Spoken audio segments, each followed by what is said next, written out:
Hey guys, Omni here. We have a breakdown of The Batman from New Rockstar's Eric Voss, and we're going to be checking this out. If you have not seen my review, my spoiler-free review of the film, check that out. It's up on the channel right now. I'd love to know your thoughts on the film. We're going to be having a spoiler discussion on our live stream next Saturday. I opted out of that, as I do for major films the weekend of. So we'll be talking full spoilers in our discussion on our live stream Saturday.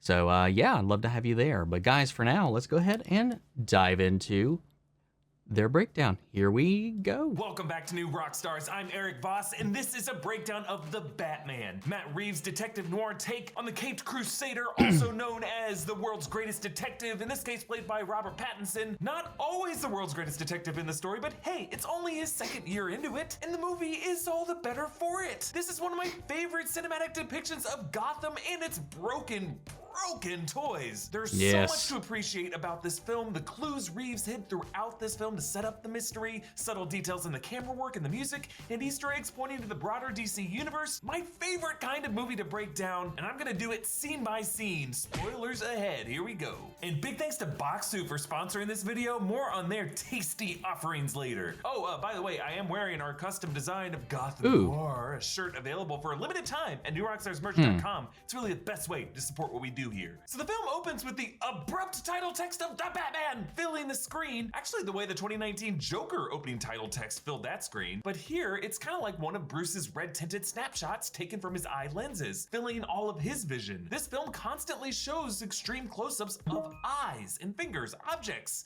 so close we can't really distinguish them, as well as the point of view shots from those peepers, a reflection of this film's shifting points of view that keep us guessing who the real villains of the story are. The opening shot is actually one of these POVs from under the mask of the Riddler, his breath sucking through his military cold weather mask as he peers through binoculars, a recurring voyeurism as we later see Batman doing the same thing to Selina Kyle. This opening shot is reminiscent of John Carpenter's opening point of view shots in the movie Halloween, a silent boy killer heard only by his heavy breathing from behind his mask. The Riddler's gaze passes a cop guard sitting at the gate. Didn't you see Seinfeld? You never give them a chair to sit in. There's lots of holes in the security. But then he lands on a boy dressed as a ninja inside, pretend killing his father before heading out to trick or treat. We've been primed by so many Batman films to expect the first kid we see to be a young Bruce Wayne, especially since Christopher Nolan's Batman Begins explored Bruce's backstory as a ninja, but this flips the script on us, revealing it to be the son of the corrupt mayor, Don Mitchell Jr. Yet still, this is a grieving boy that Batman will later feel a connection with. Now, the music over all this is Schubert's Ave Maria, sung by a boy falsetto, a recurring track setting up the Riddler's history as a choir boy orphan framed in a press photo with the Wayne family. Ave Maria is a common funeral hymn. It actually plays later at the mayor's funeral, and then again back at the orphanage. And if you listen closely throughout this film, the composer, Michael Giacchino, uses a minor key rendition of Ave Maria as the It's one of the songs I had to sing solo for one of my vocal juries.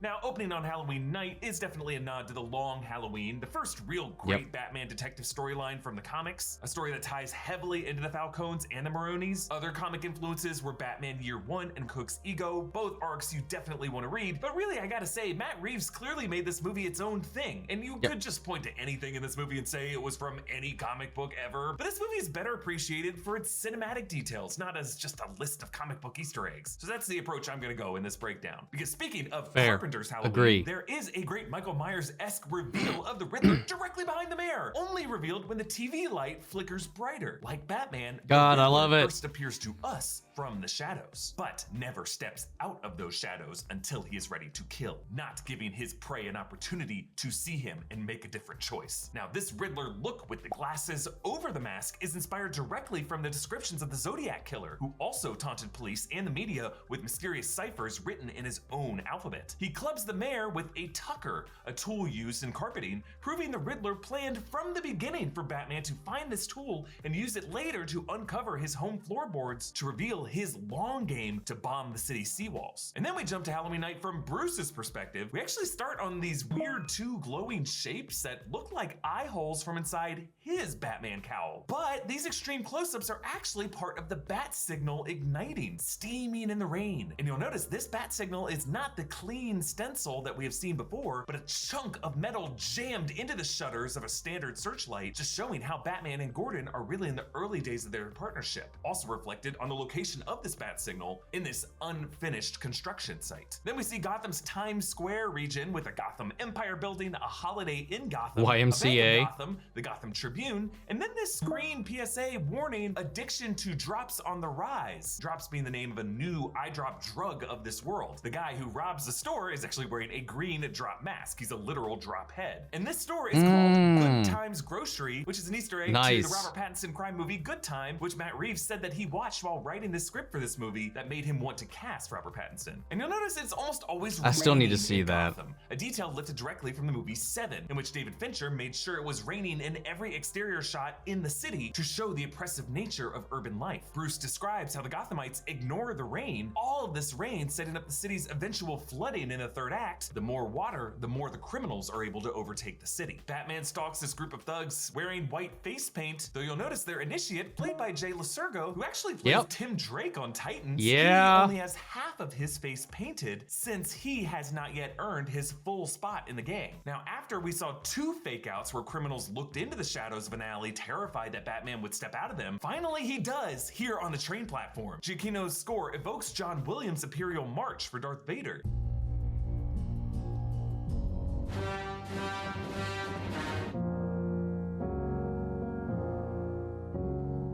And Batman's entrance here definitely recalls Darth Vader's first arrival through the smoke in A New Hope. By the way, the cinematographer on this movie was Greg Fraser, who also DP'd Rogue One, which had its own iconic Darth Vader shot. And he introduces himself. The hell are you supposed to be? Also, and this is, they'll probably mention it later on, but we know, based on a specific scene in this, that somebody has already been running around. They're currently locked up in Arkham, meaning maybe they've got a following lingering around out here. And I'm wondering if maybe it's this gang. Maybe, I don't know. Just a little thought.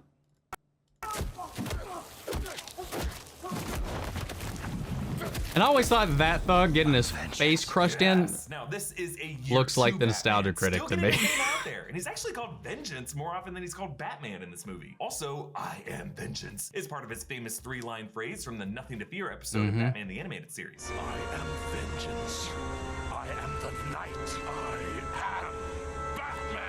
Batman tases the last guy on the throat, showing that Batman's armor itself must be electro-proof, setting up how he survives getting shocked by that generator in the flooded arena in the final act. Batman joins Lieutenant Jim Gordon at the mayor's crime scene, showing off some impressive detective skills, deducing the thumb was severed when the mayor was still alive, and noticing a bloody mark on the floor from where the murder weapon bounced over there. That even the photographer was like, oh, what's he looking at? Oh, damn, I should snap a shot of this. Now, in a way, he does live up to his title of the world's greatest detective, but I would argue in this film, he's actually not yet that much of a detective. He makes some crucial errors, but it makes for a much better story, especially for someone at the beginning of his career in vigilantism. On the walls are newspapers celebrating the mayor's Maroni drug bust, referring to the gang He of still gets Sal way Maroni, farther than most. rivals to the Falcones. The whole thing we later learn in the movie, total sham. Newspapers also include a subtler headline about the city's seawall construction problems, teasing the Riddler's final plan to target those seawalls. And then this clue. Wow. Secret friend, who having a clue? Let's play a game, just me and you. This card with the skeleton saying "from your secret friend" was modeled directly on the real-life card sent by the Zodiac to San Francisco Chronicle reporter Paul Avery that had a skeleton saying "from your secret pal." The riddle is, what does a liar do when he's dead? Answer, he lies still, is decodable using the same double letter technique cited by Robert Graysmith in the Zodiac film. What's the most common double consonant in the English language? The double L. And what's the one word that we know that he'll use in here at least once? Kill.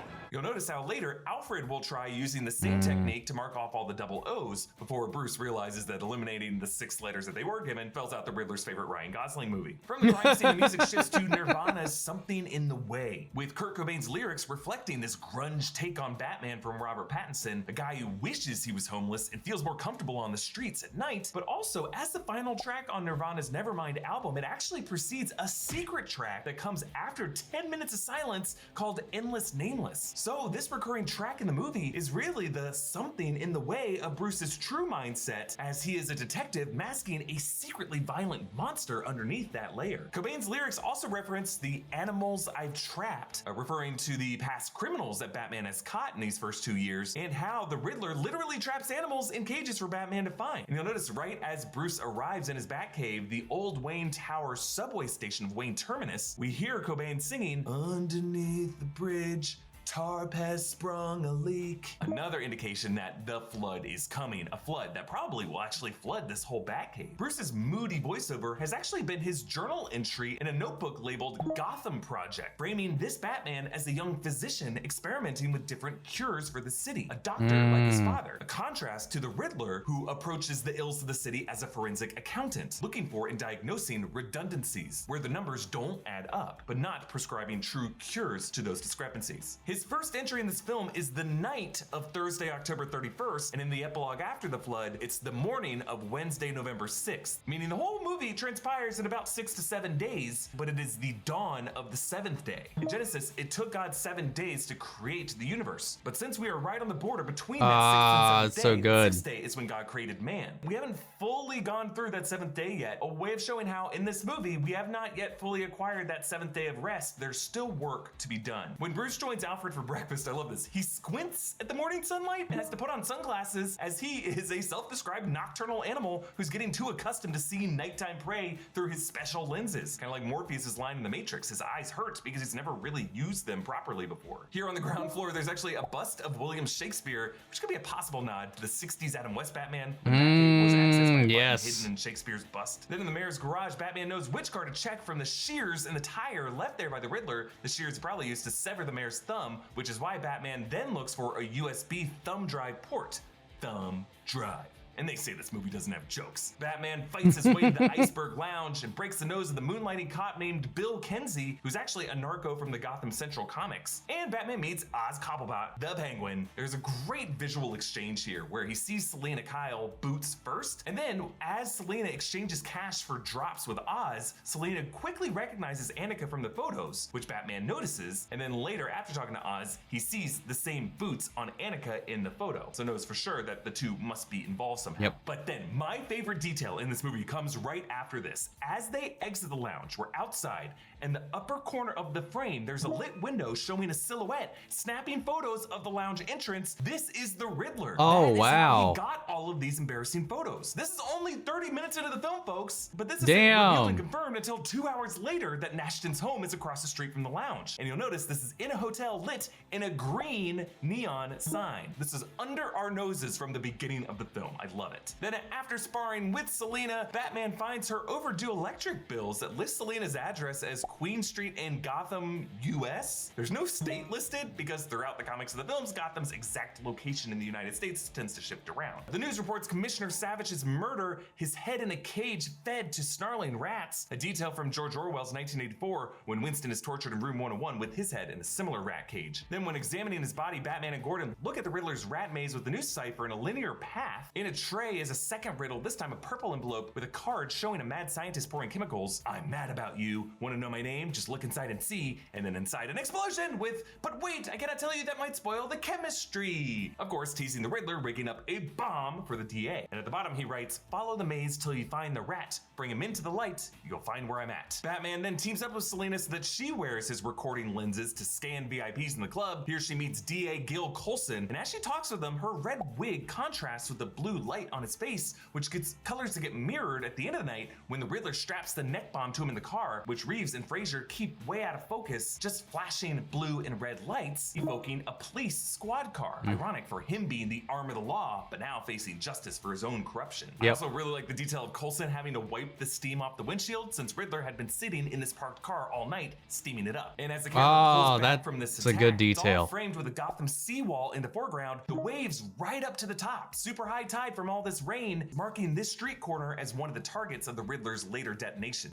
And it just stuff like this and other things is one of the things that I don't take for granted living in the higher elevations. Alfred has translated the maze cipher to "You are El Rata Alada," saying that the Spanish isn't perfect since, as Oz later points out, Rata Alada is a Spanish feminine noun and adjective, meaning it should have the pronoun of la, not el. A clue, of course, setting up the wordplay of URL. Also, perhaps a nod to the spelling and grammatical mistakes throughout the Zodiac's letters and ciphers, which some codebreakers believe may have actually been intentional. Probably not, but most of these criminals think they're smarter than they are. Alfred gives Bruce Thomas's Wayne family cufflinks a W with a curved line through it, which visually matches the designs that the Riddler used for many of his symbols. Hard lines with curved S shapes or question mark shapes snaking through them. At the mayor's funeral, Bruce gets met with paparazzi. Now later in the Riddler's home, there's a newspaper clipping wall of a past Bruce Wayne tabloid photo with a smiling face behind him that matches the smile of Barry Keoghan, who plays the Joker in an Arkham prison cell in one of the final scenes. Now, I didn't see Barry Keoghan in this mob, but I just love the idea that he might have stalked Bruce as one of these photographers in the past, similar to how John Doe in Seven cameoed in plain sight earlier in the film as a paparazzo. Inside, a young man tries to sneak past the barrier before getting caught, and Bruce chats with another angry father, glad that the mayor's dead. Both of these men are wearing dull green jackets, and I think they were both among Riddler's followers who later attacked. I'm pretty sure that guy is the last one that I could have swore that guy is the one that they unmask at the end that says he's vengeance. Maybe I mistook the faces, but yeah, there's definitely like a clear intent to make that guy out as one of Riddler's followers early on in the film. So that's who I thought it was initially, but I mean, I could be wrong. Not always the best with faces, especially since I've only seen it once so far. Just a thought. The rally. Actually, that angry dad is definitely the same guy who later gets unmasked on the Oh, catwalk. well, shit. Thank you. But this funeral gets interrupted.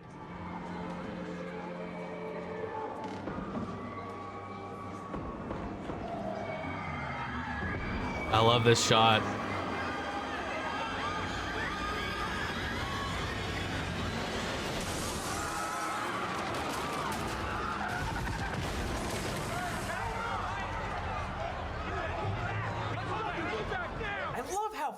We stay inside the church. We only hear the faint engine revs, the screams, the dull pops of the gunshots, all growing louder and louder until the SUV crashes in. You'll notice the Riddler painted the letters DOA on the car, a joke for the DA being DOA, dead on arrival. And using a neck bomb this way may be inspired by the horrible incident involving Brian Wells in 2003. Very complex plot that involved theft and blackmail. I'd recommend a documentary I saw on Netflix about that, but I hate that documentary because it showed the death with zero trigger warning. Netflix, can you please just put a little trigger warning before that part happens? Or take it out? Anyway, Bruce returns as Batman to claim his third riddle, now in a yellow envelope. In these trying times, never forget, I'm just a phone call away. And then he wrote ring, ring, ring, ring, ring dozens of times. You'll notice the text gets more and more crammed in toward the bottom of the card. The Riddler's live stream includes comments egging the Riddler on, including one that says, hope it's a dud and we gotta do it all again Tuesday. A clue for how the Riddler actually plans to blow up the seawall on Tuesday, election day. Others diss Batman, screw the poser in black, I need more Riddler. And what if that's body armor? Think it'll save him from the blast? Indeed, it totally does. The Riddler asks, it can be cruel, poetic, or blind, but when it's denied, it's in violence you may find justice. The answer's justice. The second riddle. If you are justice, please do not lie. What is the price for your blind eye?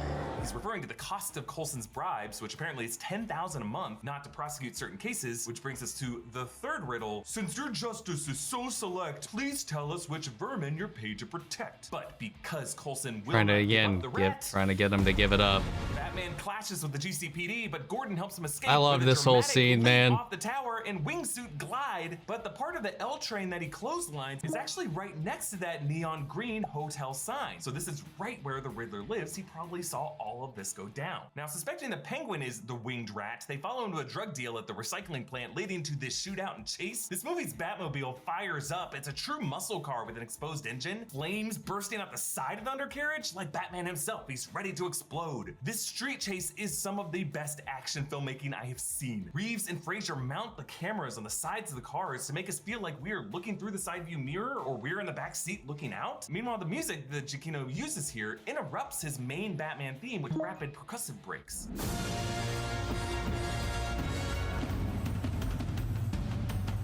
so that we only hear the charging theme when the Batmobile gains on the Penguin. Also, they thump into barrels, which syncs perfectly with the percussion. They pass under some highway signs with DC references. The Gotham Docks are freight docks used by organized crime in the games. Robinson Park is a poor neighborhood in Gotham City where Selina Kyle lived during the No Man's Land storyline. Tri-Corner Yards refers to the Tri-Corner. It's a triangle-shaped island on the south side of Gotham where the GCPD is located in No Man's Land. And then Hinkley River could refer to South Hinkley, a downtown borough in the Gotham Knight anthology film and a location in Dark Knight Rises. And the chase reaches its climax. I got you! I got you!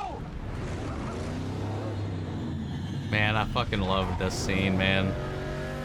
As Batman approaches Oz, we see him framed upside down in the fire, upside down like a bat hanging from above. And I love this. After they interrogate the Penguin, he waddles after them with his ankles bound, moving just like a penguin does. But the Riddler lures them back into the orphanage that Thomas Wayne donated to the city, but since his renewal fund was emptied, it fell to ruin. A projector shows Thomas's mayoral campaign announcement beside a group of choir boys, one of whom was Edward Nashton. And I like how when Bruce realizes he is the next target, the Riddler's previous two riddles come back to haunt him. The woman picking up the phone and the old man blowing up. Alfred opening up the explosive package and Dory answering the phone to tell him he was too late. As Bruce tries to figure all of this out, laying out the evidence on the floor, an overhead shot positions him at the center of all this evidence as his dual roles as both the Wayne heir and Batman make him really the center of the Riddler's plot, more center than even the Riddler realizes. Selena reveals Falcone is her father, as has been the case in the comics, and Bruce sees the Riddler's latest video detailing the histories of the Wayne and the Arkham families, how reporter Edward Elliot uncovered the secret of Martha's parents' murder-suicide, leading to her being in and out of Arkham for years. She was actually the heiress of the Arkham family. Riddler wrote over this the word hush, referring to Thomas's hush payments on this story, but also a clear nod to the Batman Hush storyline, another great detective mystery that also features Batman and Catwoman romantically involved while the Riddler orchestrates this plot from behind bars. That reporter's name, being Edward Elliot, could be a nod to the great-grandfather of Thomas Elliot, aka Hush, in that storyline. Thomas's cease and desist comes from the law firm of Miller and Moore, an Easter egg to the comic writers Frank Miller and Alan Moore, who wrote what I think are the best Batman graphic novels, The Dark Knight Returns and The Killing Joke, respectively. Falcone tells Bruce that Sal Maroni had his parents killed to keep Thomas from being a forever loyal asset to Falcone, but Alfred clarifies that Thomas was actually planning to sell out Falcone to the police on the night that they were murdered. He could just never verify if it was actually Falcone's doing, and I love that this movie keeps it a mystery. Selena is able to get the truth out of Kenzie that Falcone killed Annika and that Falcone was the true winged rat being protected by city leaders and ruling over the corruption of all of Gotham, as everyone was really draining Thomas's billion-dollar renewal fund. The way this mystery unfolds in the movie parallels the movie Chinatown, which explores how the city of Los Angeles was built on corrupt dealings around the city's water infrastructure, including the twist of the top boss having a secret daughter. Batman charges in to stop Selena from killing Falcone with an amazing hallway shot from Reeves and Fraser, lit only by the flashing of the machine guns. Just like Fraser's hallway shot in Rogue One, lit only by the lightsaber and the blasters. Falcone gets arrested and he taunts Gordon saying, "What are you, with Zorro here?" Classically, it was outside a screening of a Zorro film where Bruce's parents were killed in the comics, which is one of his inspirations to don a black mask. But the Riddler shoots Falcone dead, and Batman notices this is under a flickering street lamp, bringing the rat into the light. Also marking this spot as one of those blinking Christmas lights in the Riddler's floor mat right next to where a seawall bomb was planted. The Riddler surrenders calmly in a diner with imagery actually matching Edward Hopper's painting Nighthawks. But his surrender at the end of the film's second act, plus the police's discovery of his horror show apartment, is also directly from Fincher's Seven. Both criminals having thousands of pages of handwritten ramblings, and John Doe surrendering to police as part of his master plan. Such is the case for the Riddler, who calmly traces a question mark in his drink. The Riddler has two IDs, one for Edward Nashton, the other for Patrick Parker. Both are known aliases of Edward Nygma in the comics. The police are able to ID Nashton as a forensic accountant, thus how he knew which city leaders were profiting from the renewal fund and whether Coulson was telling the truth about his $10,000 bribes, and why here all of his journals are written on ledgers. You'll notice a close-up of one of the pages shows entries from July reading, "I know what I must become," a line that he repeats then over and over and over below, like a student repeating a lesson as a punishment on a chalkboard. What he must become is a masked vigilante, something he learned from Batman, whom he viewed as a silent partner, someone he thought would be impressed with his work. Batman finds one more letter in a red envelope in a bat cage, a card with a proverbial monkey dancing for an organ grinder. This proves that the Riddler, at least at first, did not know Bruce Wayne and Batman were the same person. If his plan was to kill Bruce with the bomb that Alfred opened, and then for Batman to find the "See you in hell" note followed by this card, Riddler must have thought he could kill Bruce Wayne and then celebrate afterwards with Batman, a separate person. But the way the Riddler whispers his name here, oh, it's just to keep us on edge as the viewer,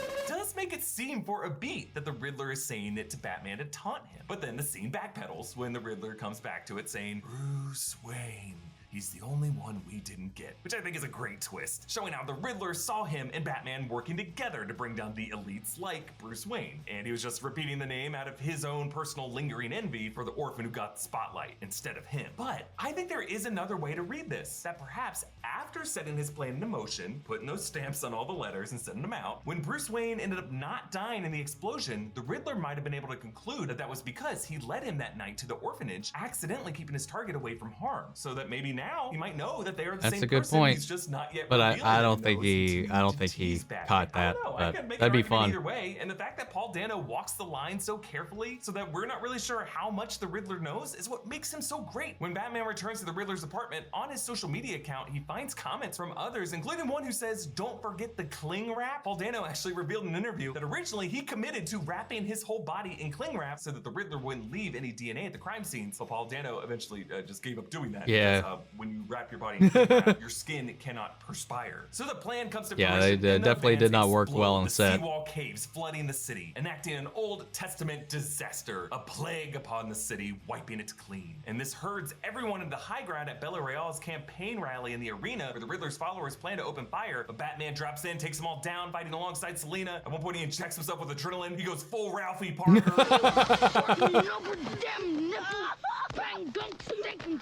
Did you hear what he said?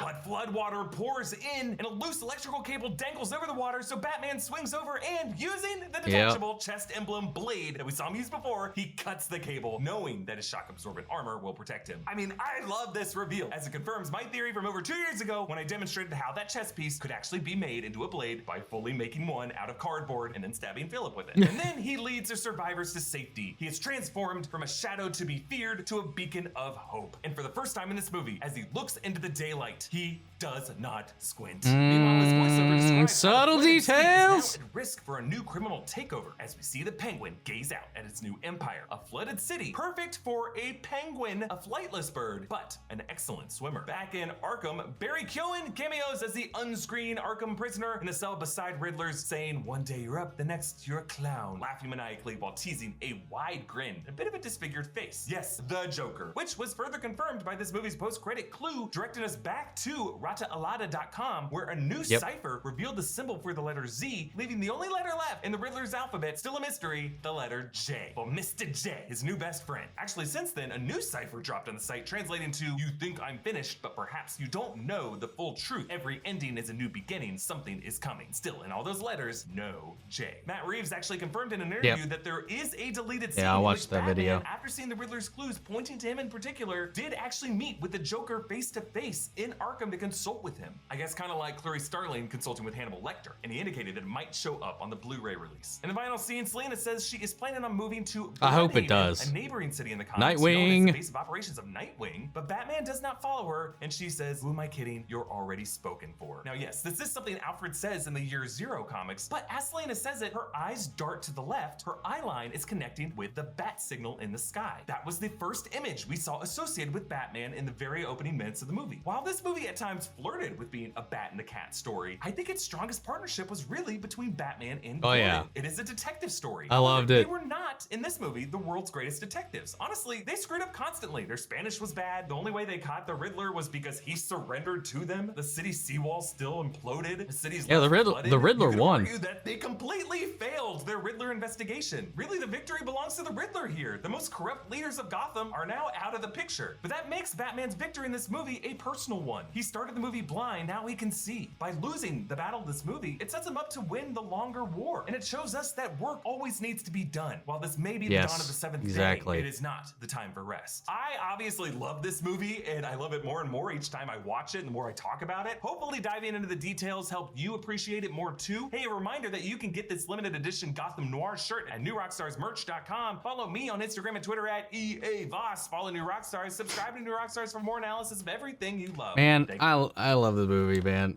The more and more, like he said, I talk about it, I think about it, the more I appreciate it. There's a lot of more parallels and little things and nuggets in there that I completely missed, which is why I like these videos. I think he did a good job in this one. I really like what they've done with this. There's so many like full circle moments throughout the film.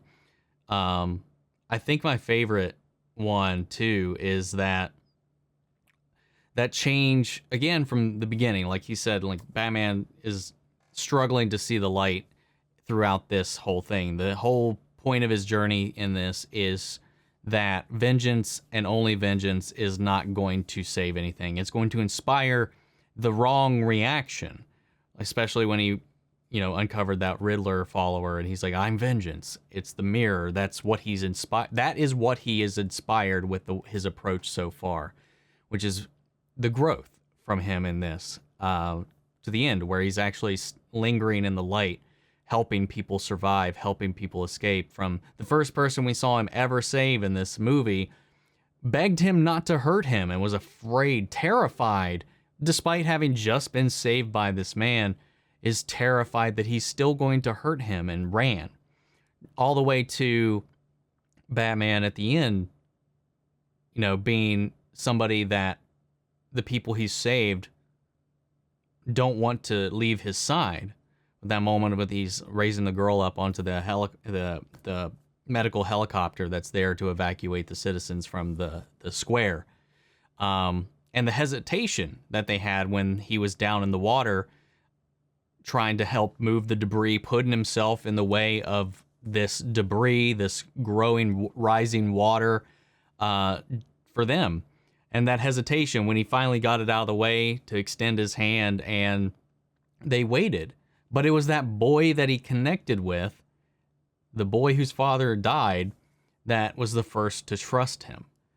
Because they have that connection, they have that similarity, they had that vibe. So he's the first one to reach, and from there, the mayor follows, or the now mayor follows, and the rest follow suit. And we see him leading the people out of harm's way.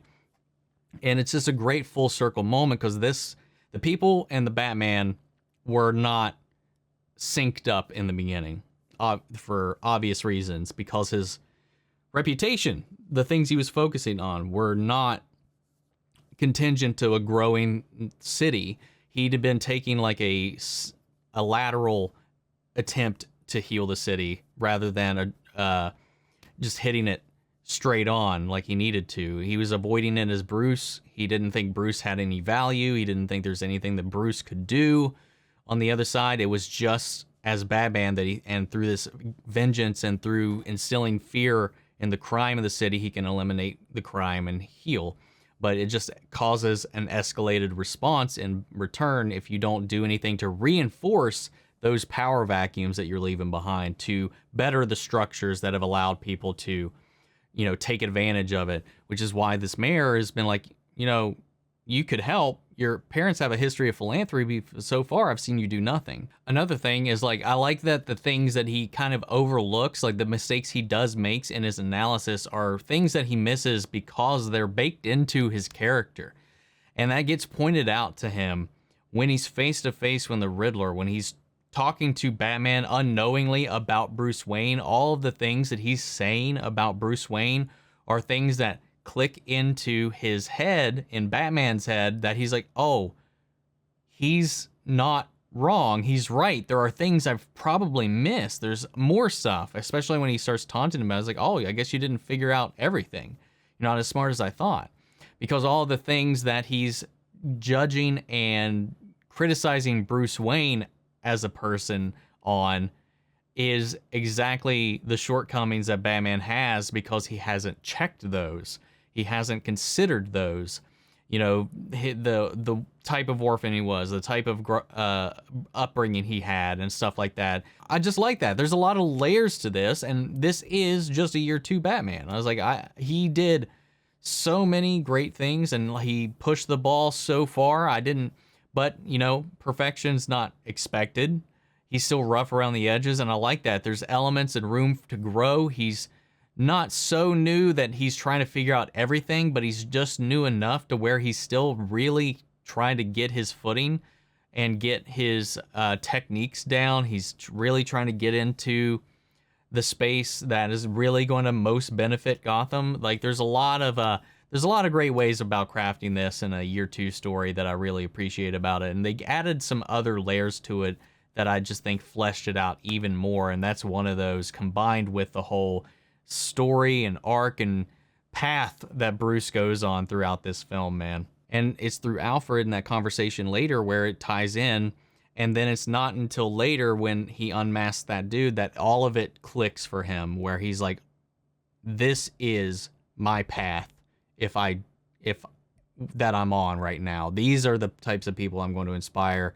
And that is not going to heal the city. He sees that here.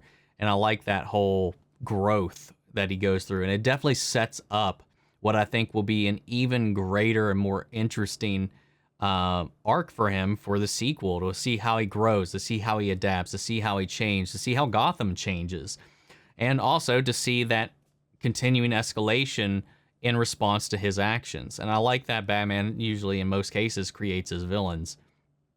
And yeah, I would have loved to have seen that Joker scene in there for him meeting with this inmate cloaked in shadows for advice, you know, going to a psychopath on advice on catching another psychopath. You know, we've seen that a lot. It's a very contingent trope in these types of stories, and I would have liked to see that, to be honest. It's something that's happened in the comics before. It is a fun moment, some fun one-day deal when it's like a proto Joker, because none of these characters are truly their fully realized selves. And as we know, Riddler's not done. This is the beginning for him, the start of his career, the start of his rivalry and eternal bout with Batman, just like with the Joker. It's going to keep coming. It's going to keep coming. They're going to grow as Batman grows. The threat will grow. And I mean, it's just the never-ending cycle of that hopefully one day Batman can end. But I love this movie, man. I like the world that Matt Reeves set up. I like the tone, the vibe. I think Pattinson did a phenomenal job in this role.